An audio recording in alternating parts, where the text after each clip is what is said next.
But to begin a story, many years before the death of the Cistercian nun, Lucard of Auxerre in 1246, Thomas of Cantimpré approached some nuns and lay brothers in order to arrange for the disposal of her relics should she die while he was absent.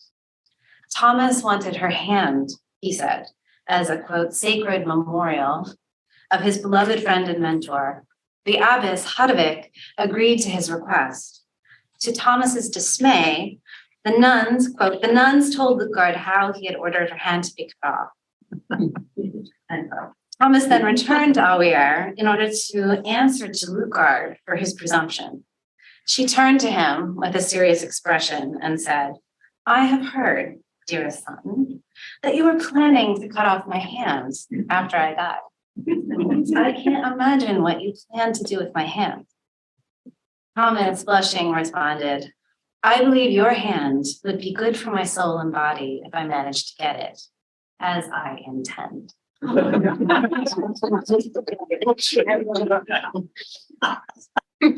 the language of the scene contrasts Lucard's baffled wonder with Thomas's intentional pursuit of his aim, Thomas was not the one in control of the situation.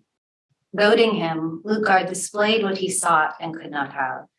Quote, serenely smiling, he writes, she laid a little finger of her right hand on the windowsill where we were speaking, and chastising him for his greed, said, it will be enough for you if you are able to have this finger after my death. And Thomas replied, offering flattery while insisting on the appropriateness of the magnitude of his desire. No part of your body could be enough for me, mother, unless I had your hand or head to comfort, releve me when I am bereft of your whole self. The comfort provided by the relic, as the verb releve suggests, would be a lifting up, a kind of resurrection that would give back to Thomas the presence of his spiritual mother upon her theft by death. The little finger that Lucard had laid on the windowsill was removed upon her death, fulfilling the nun's prediction. However, when Thomas attempted to retrieve the relic from the abbess Hagiography, he was refused, as she realized some mutually beneficial negotiations were possible. Namely, that Thomas would agree to write Lucard's Vita in exchange for the finger. Thomas promised and fulfilled the abbess's wish, thereby obtaining the gift I desired more than gold or silver. So what happens when the finger of an absent beloved, dead yet glorified, is given as the origin and incitement of hagiography? In trading hagiography for finger, Vita suggests the interchangeability of text and body. The relic is a fragment of a literal body. The Vita is a narrative that carefully and in great detail depicts the bodily form and deeds of the saint. Thomas's desire to possess a trace of Lucard's presence to hold after her death, a sacred memorial, impels the writing of the text, even as the nuns of Auxerre's desire to possess a memorial of their sister impels the negotiations for the Vita. Thomas here recapitulates what Michel de Certeau argues is a central and generative problem for Christian theology, namely the founding disappearance of Jesus's body. The empty tomb gave rise, Certeau writes, to a quest for annunciations, events in which words take flesh. Certeau sees loss as central to the project of composition in Christian history. Such substitutions for the absent body of Jesus included ecclesiastical bodies, doctrinal bodies, sacramental bodies, and, I would argue, hagiographical bodies. Lucard, united with Christ, this is all over the text and presumed by the text, but it's literally represented in the Vita when she exchanges hearts with Jesus. Lucard is first a kind of substitution or represencing of Christ. She is then made present in the wake of her death through her relic and her Vita. In the Vita as relic, words again take flesh, making present the lost Lucard, even as through the logic of sanctity, it makes present Christ. The writing of the life is Thomas seeking another annunciation, weaving flesh from language. What is the nature of this hagiographical presence this hagiographical body for the reader, whether Lucard's contemporaries or, for that matter, one of us? What is the nature of this presence for Thomas, the writer? What is the semiotic structure governing its appearance? It is a presence arising in, and I will argue, through loss. It is a presence evoked in the wake of the crucifixion and ascension. What I mean by arising through loss is that it manifests not as an erasure of the reality of loss, a singular triumph of death over death by resurrection, but rather one that relies upon the intimate interweaving and performance of the indissoluble imbrication of presence and absence in the representation of the saint in their vita. The story of Lucard's finger tells the origin of what Simone Roizan will call, in 1943, an exemplary instance of mystical biography. For Roizan, who ignited interest in Thomas of Canterbury's corpus and did much to inspire Carolyn Walker Bynum's work, mystical biography was a genre newly emergent in what she calls the Cistercian beguinal milieu of the 13th century Low Countries. These hagiographies attended to their subjects' efforts to die to the world, a death cultivated by means of obedience to the Benedictine rule, asceticism, and the search for union with God. These saints were remarkable for their cultivation of their interior lives. Their virtues were not thaumaturgical deeds of marvelous power, but inward qualities of humility and charity. External deeds were subordinated to a greater interest in spiritual growth and ecstatic rapturous union, centering in what Roizan calls the mysticism that arose from a fusion of Bernardine doctrine and the ascetic practices of the Molia Religiosa. Most notably, for our purposes today, she argues that these texts, among them Thomas's Life of Lucard, and then in a less straightforward way, his Life of Christina the Astonishing, conform hagiographical representation to the rhetorical strategies and generic forms of mystical theology, by which Roizan primarily means apophatic theology. Mystical biography portrays the saint whose vocation is union with a God who is beyond the limitations of language and who thereby herself becomes unnameable. The writing of such a saint's vita must defeat the descriptive and taxonomic capacity of the hagiographer's language. Hagiography in this account has the capacity to be a form of apophatic theology. However, given the demands of hagiographical writing to present a compelling account of a person's life through the medium of vividly imagined forms and entertaining narratives, for purposes including teaching doctrine, fighting heresy, supporting particular cults, how might we find in a vita anything like an apophatic modus loquendi?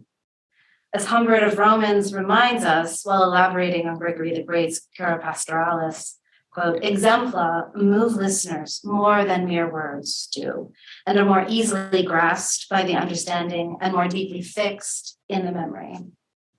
And do not silence, absence, the capsizing of representational efforts corrode the very purpose and nature of a saint's life, which seeks to assert a presence as real and insistent as a finger worn around the neck. Does not hagiography, as Humbert asserts, seek to grasp through understanding rather than be grasped in surrender to the unknown? Moreover, if in mystical biography, per Roizan, we find an increased focus on the interior lives, the interior states of the soul, Amy Hollywood has argued that crucial for such 13th century portrayals of interiority among holy women was the representation of such states by means of the marked body of the female saint. This externalization was crucial in part for the reasons Humbert and Gregory give us, but was also, she notes, facilitated by the misogynistic cultural identification of women with the body, such that sanctification was achieved through and made visible in the flesh of female saints. In a counter to Roizan, Hollywood argues that apophasis is notably absent in hagiographical texts. The problematic of externalization is thus exacerbated by the gendered dynamics of Thomas's work, in which a male cleric composes the lives of holy women. And I just want us to take that in for a second, that language, composing a life. We could add to that disposing, framing, rendering usable a life. Okay? How is such representation anything but an imposed representing of male desire and the dogmatic impulse? Even if we find apophatic strategies within his corpus as an exception to Hollywood's argument, we could say, that they are done in bad faith, meaning undertaken not to demonstrate the limitations of a hagiographer's prowess and the ways in which his subject exceeds his grasp, but rather to underscore his very virtuous humility and the greatness of his topic, which he gloriously has the power to materialize. Given these questions of externalization and gender, we can ask again what I asked at the beginning. How does the presence of Lutgard's finger as the origin and incitement of the life exemplify the problematic and possibilities of representation in the mystical hagiography?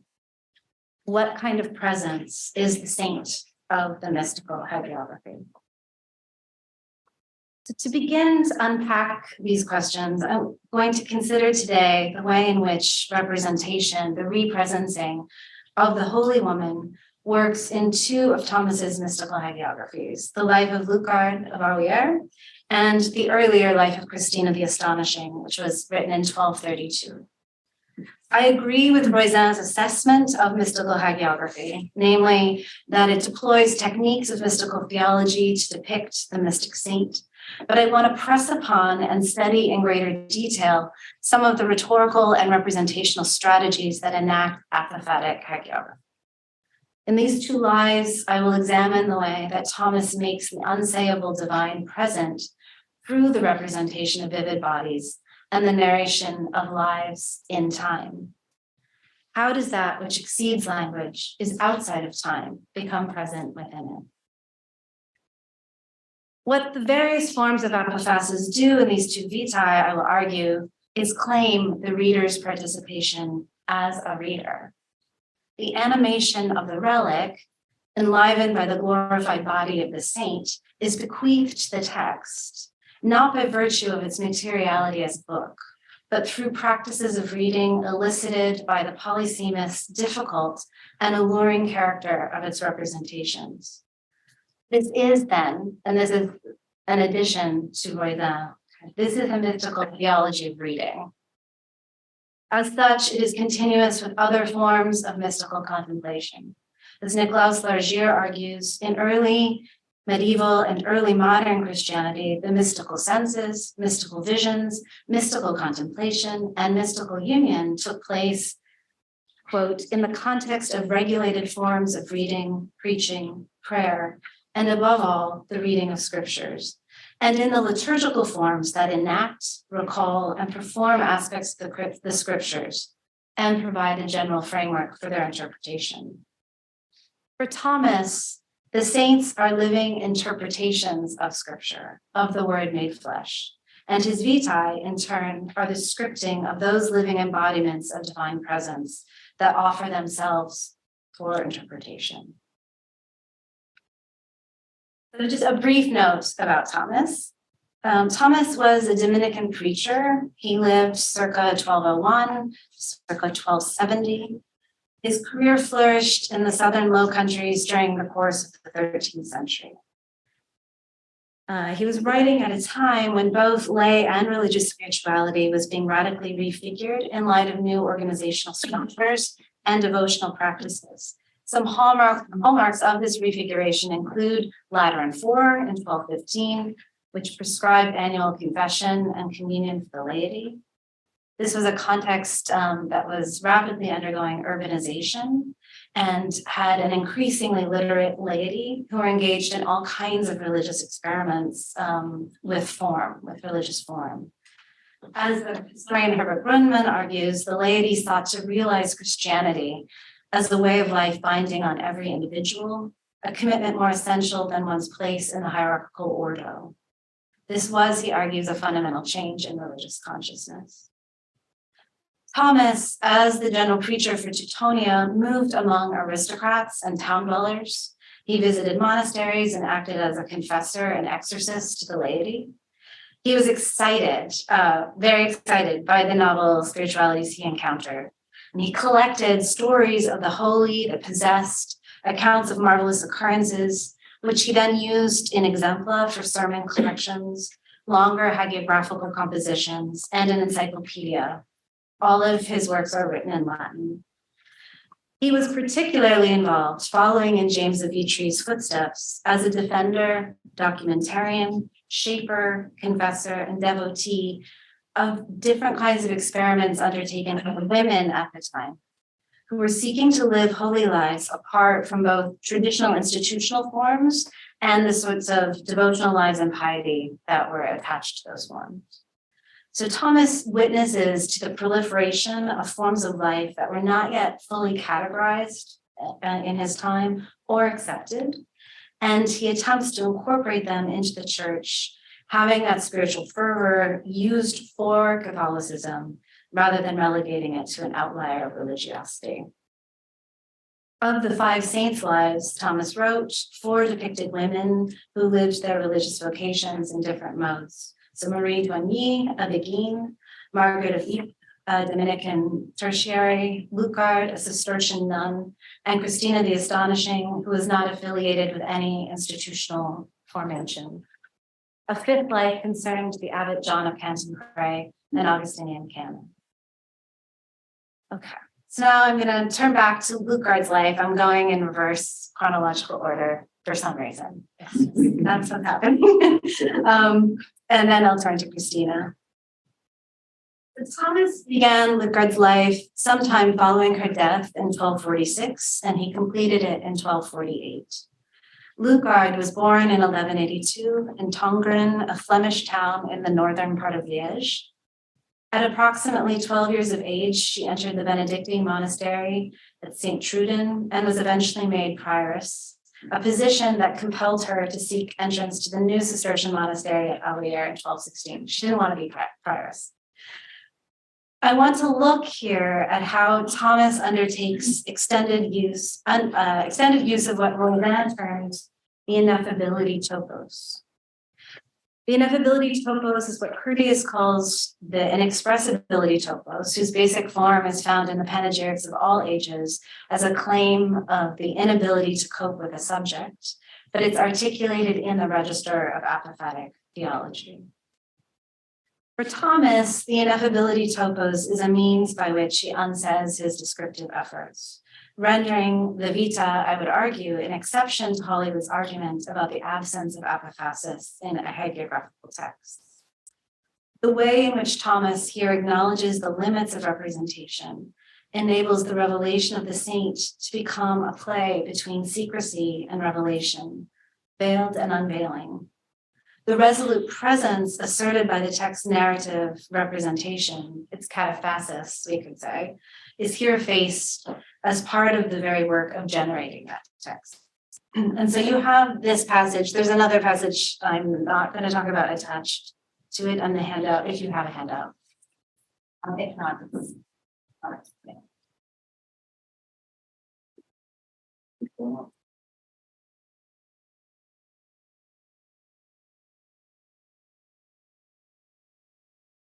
In 115, Thomas recounts Lucard's vision of John the Evangelist. An eagle appeared to her in the spirit, his wings brightly shining with such luster that all the universe could have been enlightened by the dazzling clarity of its rays. He was so astonished at this vision, with a wonderment exceeding any words to describe it, that she had to wait until the Lord tempered the glory of so great a spectacle to the capacity of her weak sight. When the mode of the vision had been moderated, she saw in contemplation that the eagle was placing its beak in her mouth and filling her soul with flashes of such ineffable light that no secrets of divinity lay hidden from her, insofar as it is possible for mortals to know them. For as it was said to Moses, no human shall see me and live. But the more abundantly she drank from the torrent of pleasure in the house of God, the more magnificently the eagle found the capacity of her heart increased by her desire. The passage recounts a vision from the early years of Lutgard's Benedictine profession. It is narrated alongside other accounts of vivid visions and moments in which she is described as rapiabatur and spiritu, lifted beyond awareness and the control of her physical body. These accounts include two visions of Lutgard sucking sweetness from Christ's side wound, her hands dripping oil while spiritually inebriated, and Christ the Lamb sucking a melody of wondrous mellowness from her mouth. In other words, the externalization of hagiographical writing is used extensively and effectively to render Lutgard's union with Christ vivid and compelling in this part of the text. In the passage that I just read and that you have on the sheet, Lutgard's mouth is filled by the divine eagle. The vision describes a supernatural infusion of scriptural knowledge, but one that emphasizes the ineffability of the biblical revelation. Even the clarity of her perception of eagle filling her mouth upon the moderation of the vision did not diminish the unspeakable quality of the encounter. Thomas describes Lutgard as replete with ineffabilis light, and writes that her capacity for desire and pleasure were increased the more they were fulfilled. Drawing here on the Bernardine inheritance from the sermons on the Song of Songs in order to describe Lutgard's desire. Sermon 84 forwards the epicstatic notion that satiety incites an increased desire for God. Bernard writes that even while contemplating the Trinity after death, there will be no end to seeking God. Quote, I think that there will be no cessation of seeking even when he is found. God is sought by desire, and therefore that blessed finding will not beat out desire, but will extend it. Joy will be made full, but there will be no end to desire, and for this reason, not to seeking either. End quote. Thomas's account of Lutgard's vision conforms to the exigencies of hagiographical narration, insofar as it provides vivid images of the spectacle, the spectaculonis, of the radiant eagle placing its beak in Lutgard's mouth. However, the admiration and ineffable light such a spectacle inspires are in tension with the need to describe the vision in imagistic and objective terms.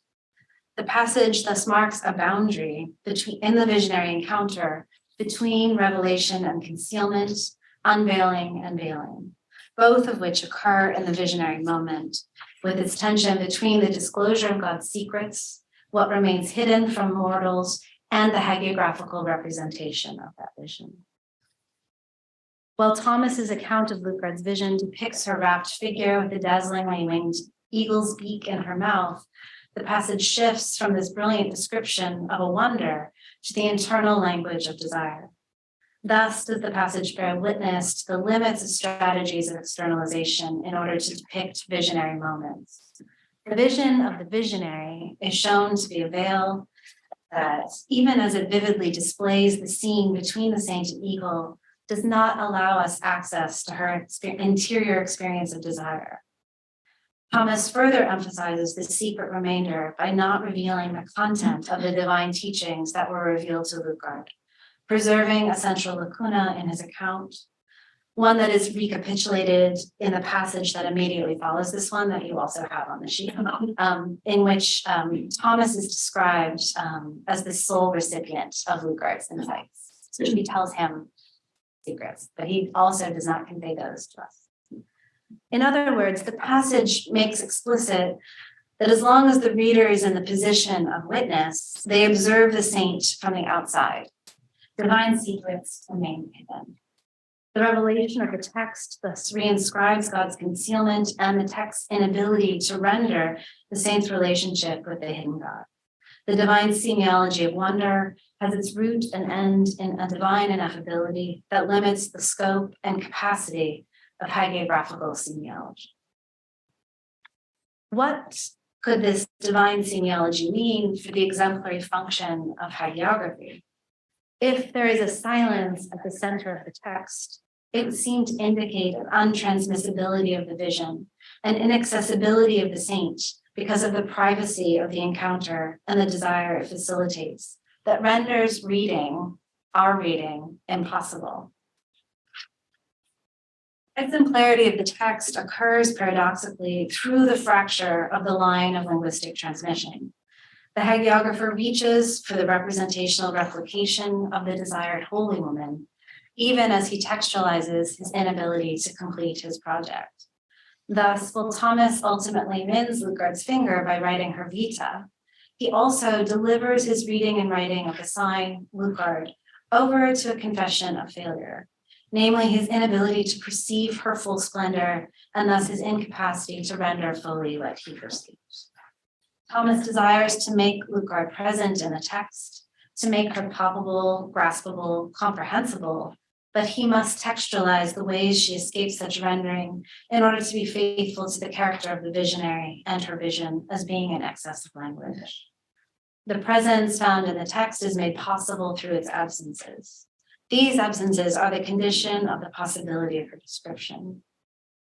Thomas's desire for Lutgard's presence in her textualization is not realized in possession, but intensified in dispossession. In other words, in the silences of the text, in the rendering of the vision through the ineffability topos, the Vita holds the possibility of becoming a space of visionary encounter, as the hagiographical saint becomes another vision for the reader, who enters not only as witness, but participant, becoming Lutgard to Lutgard as Lutgard is to Christ. Now I want to turn to a very different life, but one that Roisin also considered to be part of the corpus of mystical philosophy. And this is the life of Christina, the astonishing Christina Mirabilis. The depiction of Christina Mirabilis, lived from 1150 to 1224, exemplifies the experimental spirit of Thomas's writing and his age. She seeks to realize her vocation as a woman in but not of the world, living a life of poverty, preaching, and penance in radical imitation of Christ, as neither a beguine nor nun, but a lay person without a place, wandering on earth between the living and the dead. Thomas gives her the title not of Beata, but astonishing. Christina is a wonder. The story that Thomas tells attempts not the domestication of her marvelousness, but rather its elaboration. According to Thomas, Christina, an orphan, lived with her two older sisters in St. Trond, the same town where Lutgard had her initial profession as a Benedictine, in the Diocese of Liège as a shepherdess. In the isolation of this task, she was given the grace of an inward sweetness, and Christ often visited her with heavenly secrets. This quiet life changed when, as a result of excessive contemplation, Thomas says, she died and ascended to heaven. Along the way, she passed through a realm of such great horror and suffering, she thought it was hell, only to be told it was purgatory, a place of atonement. Arriving at the divine throne, she spoke with God, who offered her the choice of remaining in paradise or returning to the flesh in order to, quote, undergo there the punishment of an immortal soul in a mortal body without damage to it. And by these your sufferings to deliver all those souls on whom you had compassion in that place of purgatory. And by the example of your suffering and your way of life, to convert living humans to me and make them turn aside from their sins. And after you have done all these things, to return to me, having accumulated for yourself a reward of great profit. Christina's return would serve three functions. First, an intercessory one, as Christina's earthly sufferings would substitute for the purgatorial efforts of those souls that are already dead. Secondly, an exemplary in the sense of didactic function, as Christina's enactment of the pains of purgatory taught the living about purgatory and warned them of its impending afflictions, thus goading her public to conversion away from their sinful lives. And finally, a self-sanctifying function, as she fulfilled the desire to win for herself a great reward, even though, and this is really important, she was already destined for immediate entry into heaven at the time of her first death. She was already perfect. She could just accumulate a greater reward.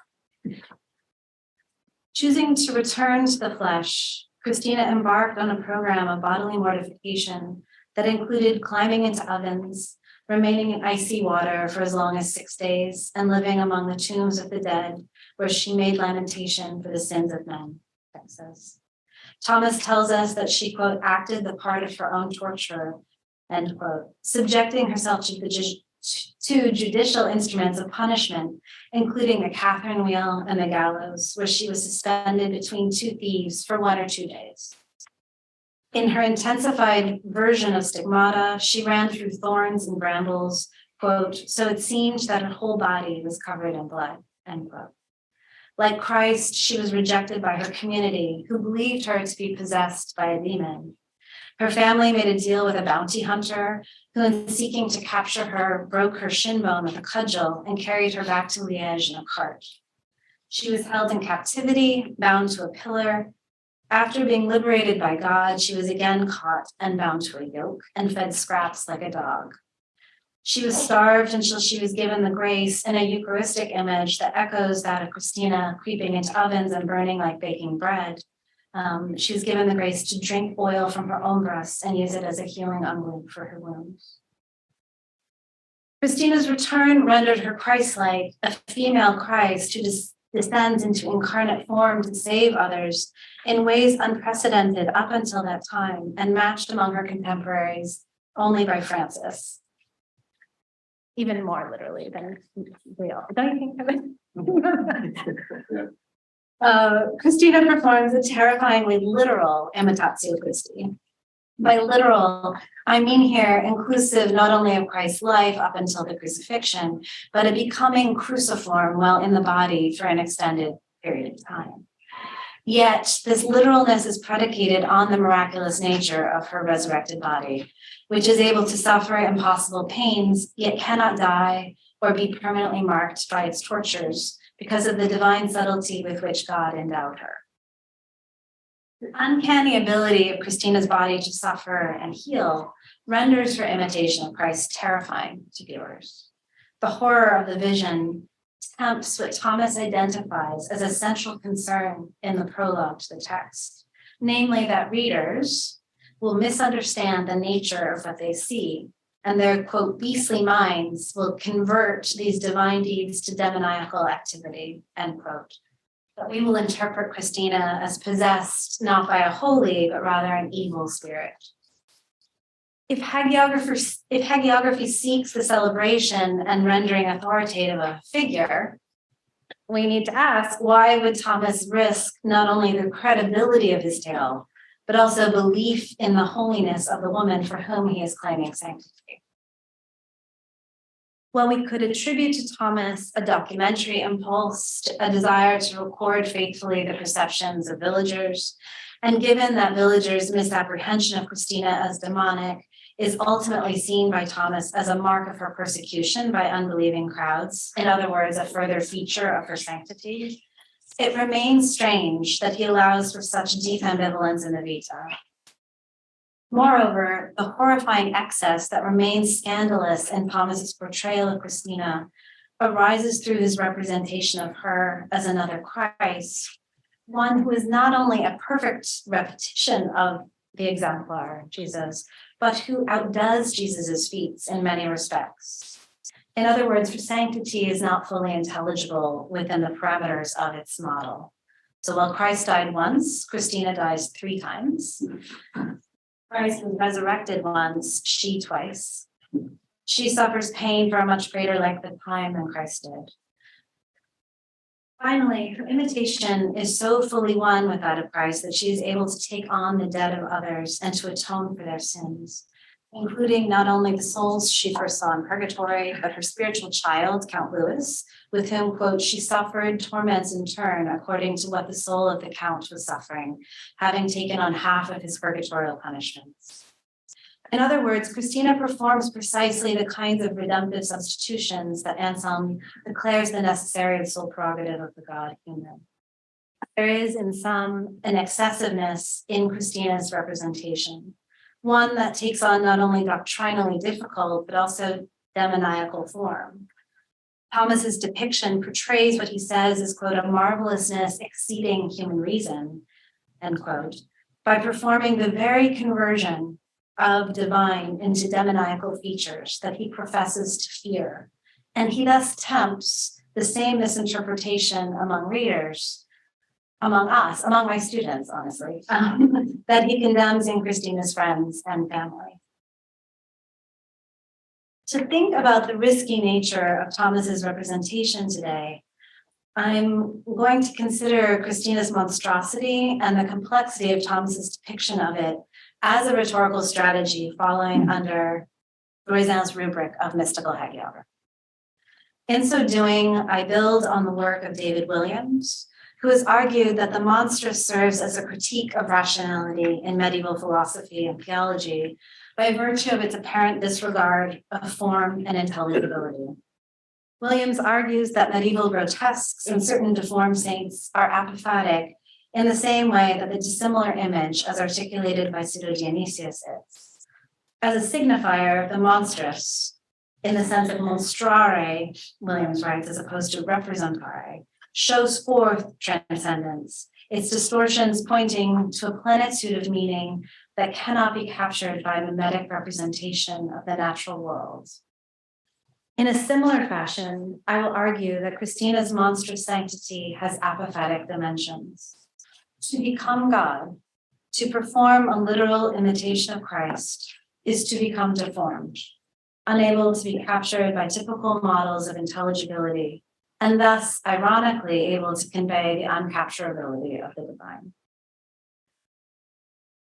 The theory of dissimilar similarities is outlined in Pseudo-Dionysius's The Celestial Hierarchy, a text which considers the anatomical function of a variety of sacred veils that upliftingly conceal both the heavenly ranks and God, so as to make the soul's return to its divine source possible.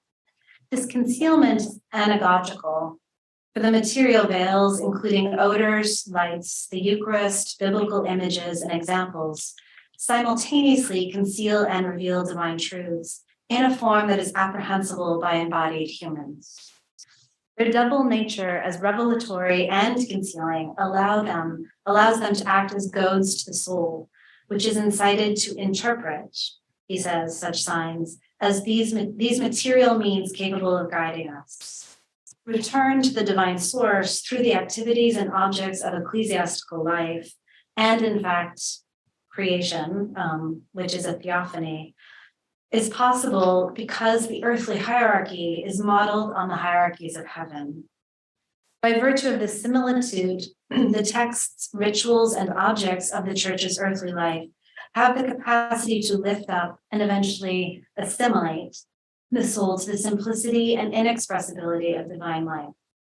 The devout move through the many, though specially placed means, to return to the triune one. However, while material signs are able to lift the soul from the perceptible to the conceptual through a chain of similarity that such that, quote, appearances of beauty are signs of an invisible loveliness, end quote, Pseudo-Dionysius also suggests a very different semiology through which the soul may ascend to God, one that does not operate by means of similitude between the earthly and heavenly, but by difference. These signs are dissimilar similarities. He argues that while there are many names that seem to represent the divine majesty in a seemingly more appropriate manner due to their obvious connection to intelligible qualities, for example, beauty, light, love, and life, the most appropriate names for God are those that are dissimilar to attributes that human beings readily associate with divinity. As God is, quote, far beyond every manifestation of being and of life, light, reason, or intelligence, the name worm is more suitable for God than being, for it marks this divine difference of a God beyond being. Those names which present a stubborn, intensified materiality, quote, pay the ranks of heaven honor by describing them with dissimilar shapes so completely at variance with what they really are, that we come to discover how these ranks, so far removed from us, transcend all materiality. In a word, dissimilar similarities perform a kind of apophasis, for they mark a breach in what is otherwise figured as the mimetically constituted chain of being reaching from heaven to earth. Despite this breach, the dissimilar image remains anagogical. It is one of the uplifting veils that the treatise considers. The dissimilar image, like the similar, participates in a dynamic of revelation and concealment that elevates the soul. As Paul Roram puts it, while similar images reveal the divine in its similarity in relation to the created order, but conceal the distance between creation and creator, dissimilar images reveal the transcendence of God, a revelation that conceals by showing divine ineffability. Thus, every divine name, every sacred veil is both similar and dissimilar, a bridge and an abyss, an affirmation and a negation. All signs, whether sensible or intelligible, similar or dissimilar, are relativized vis-a-vis a God who infinitely transcends both. Although the dissimilar image is more suitable, according to Dionysius, because dissimilarity confounds the expectations of the intellect, showing the one who speaks God's name that human language cannot capture divine essence. The monstrous medieval grotesques and certain deformed saints, David Williams argues, perform an apathetic function that is similar to dissimilar similarity. The monstrous reveals or affirms transcendence by concealing or negating similarity to the natural world, thwarting the mind's ordering and analogical capacities. Monstrous deformations point to the deformation of the intellect that is necessary to the pursuit of the understanding of God. According to Williams, the Middle Ages made deformity, quote, into a symbolic tool with which it probed the secrets of substance, existence, and form. Christina's body is a monstrous one in the sense that it mixes together things that do not coexist in typical formulations of intelligibility, both temporal and ontological. In this mixture, her body deforms form. It mixes the categories of the living and the dead. Being, Thomas says, a real body and yet as if a phantasm. Her body is subject to gravity and yet able to fly to the tops of trees, perching nimbly on the tops of precarious fences while praying. Once resurrected, Christina's body is a realized eschatology, attaching the flesh of earthly life to the qualities of the afterlife, even as her terrifying practices open the door between this world and the next, unveiling the future in the present, a future etched in by the sins and virtues of time past. Thomas describes her as, quote, driven by the Spirit, seized and stirred, suggesting that she is both herself and yet another. Her body is pervasively veered in excess of discrete states of rapture and lamentation, which you see in many Beguine lives and other lives of this period. When she lamented the fate of those in hell and purgatory, she, quote, wept and twisted herself and bent herself backwards and bent and rebent her arms as if they were pliable and had no bones, and twisted her limbs and rolled around while asking why the world did not recognize its creator. The representation of Christ, the divine savior as woman, as Christina, is a monstrous shock to misogynist sensibilities.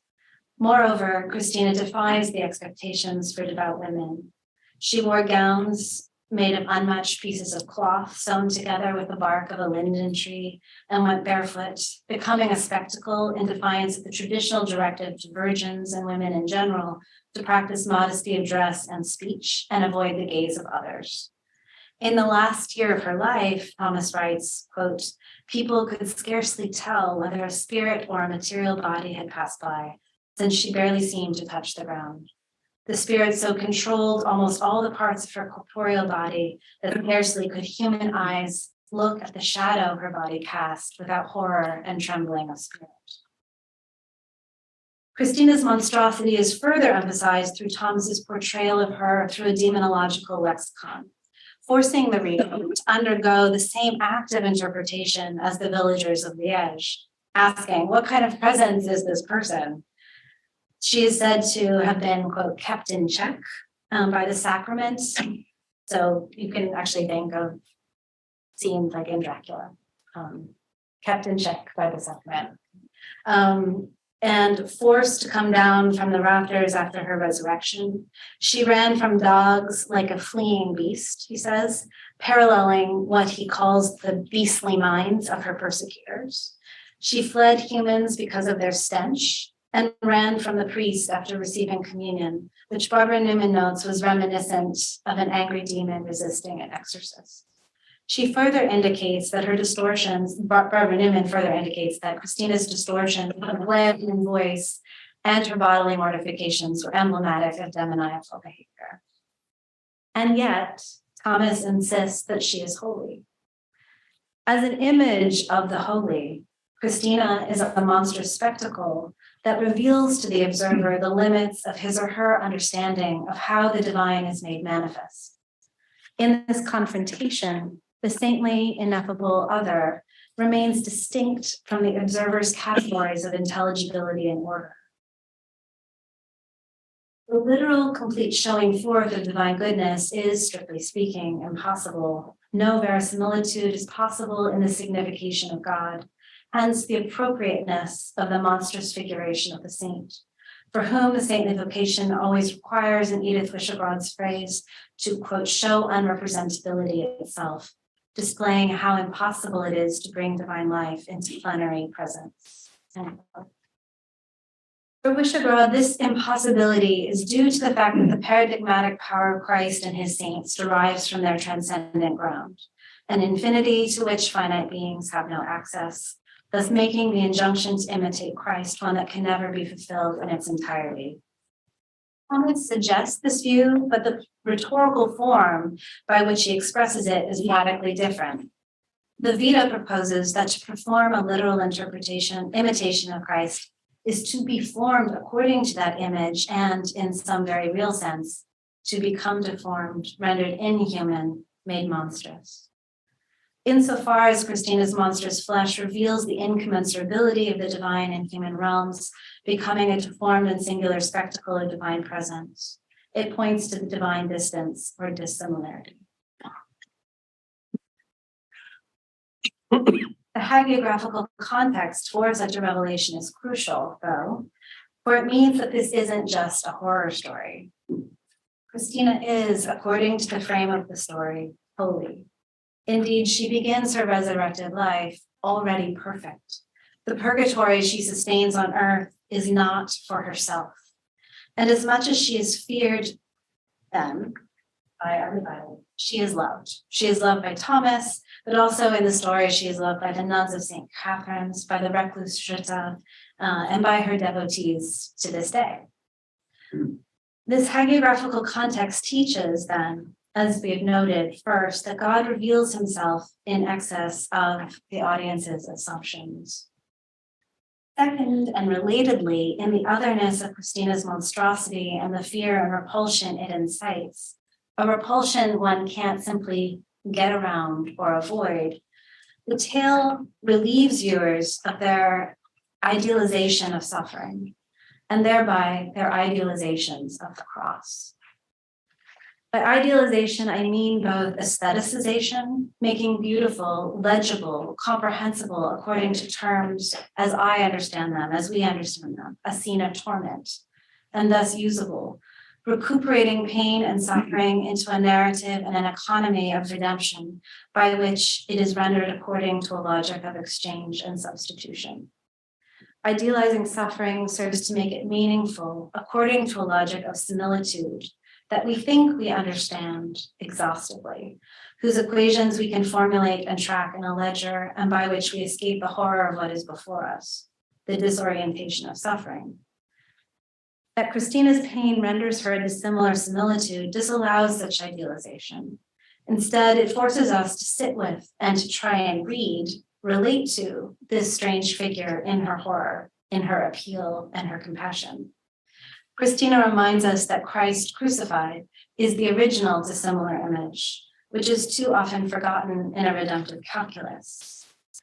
And this is a note here that I didn't include, or I couldn't include in the paper proper, but that came to mind importantly in Khaled's talk yesterday.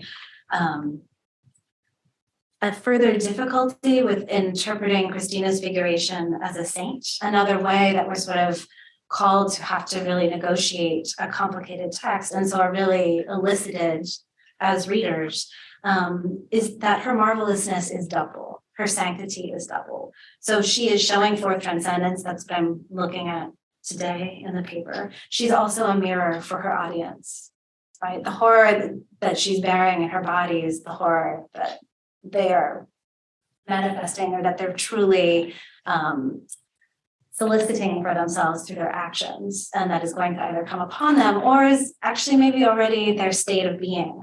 So like Christ, she acts as both a redeemer and she becomes sin. And in that, what we're seeing here is that becoming sin in this very public performance. So I just wanted to mark that as something that came to mind. Okay.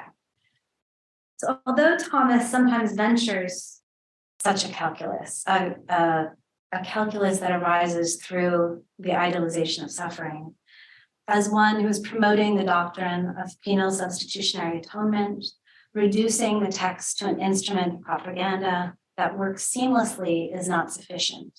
And I will say that a lot of modern interpreters do say this about his works. These are just like very blunt instruments of church propaganda. Christina's example is an illustration of doctrine that stands in excess of the lesson the narrative in part seeks to teach.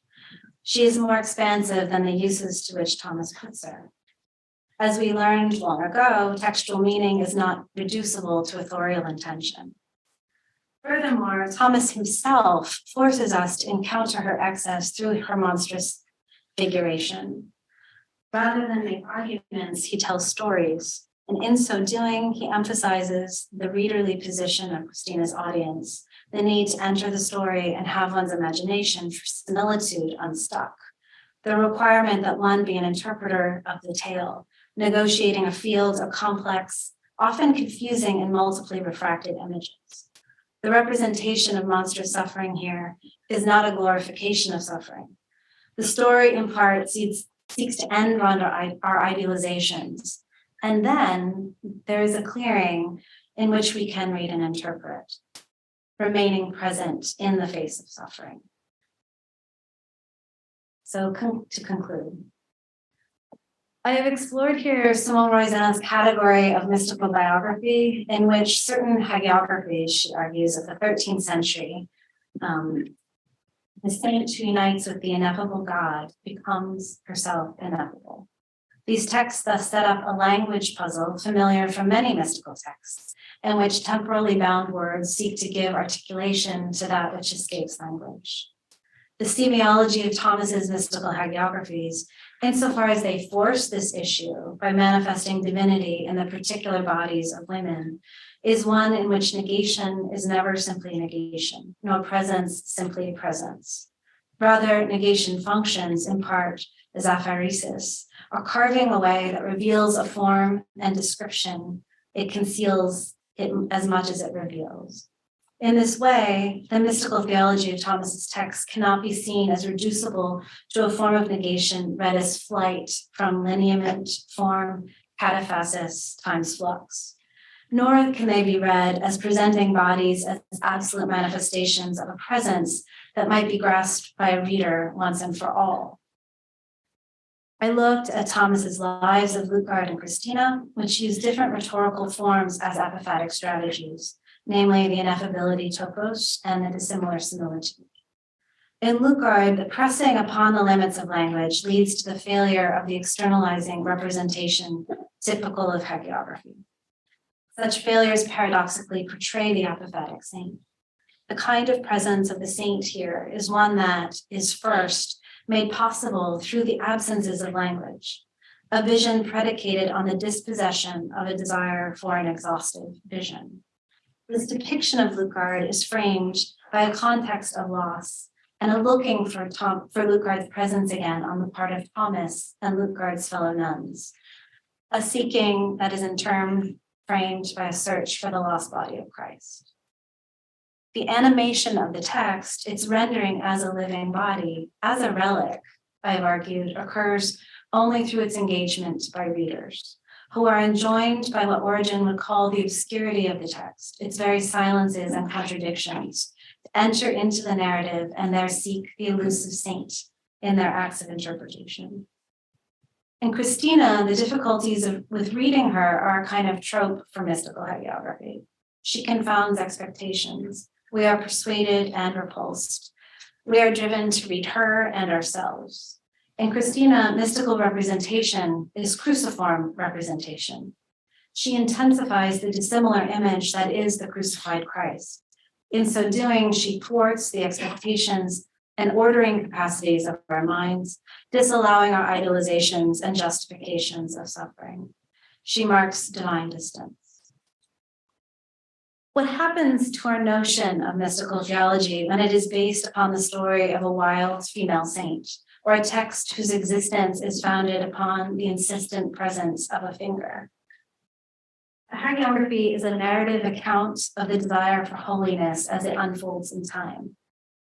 Mystical theology as hagiography, then, opens a space for history, story, body, and exchange in its production.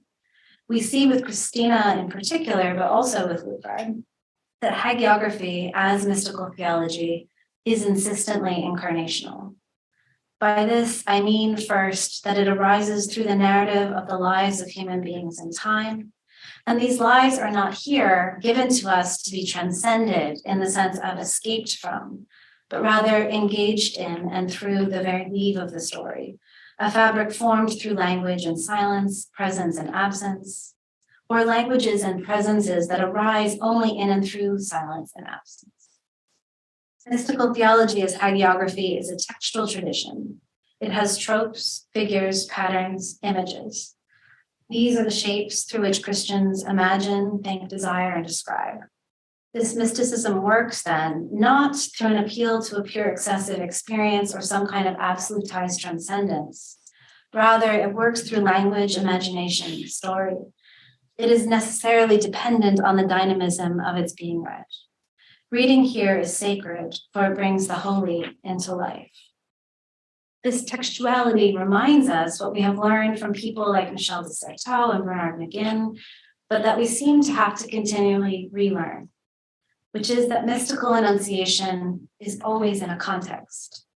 Our apophasis is not a means of attaining to some kind of ahistorical innocence, but is tethered to the scene of enunciation. It is inseparable from the cataphatic.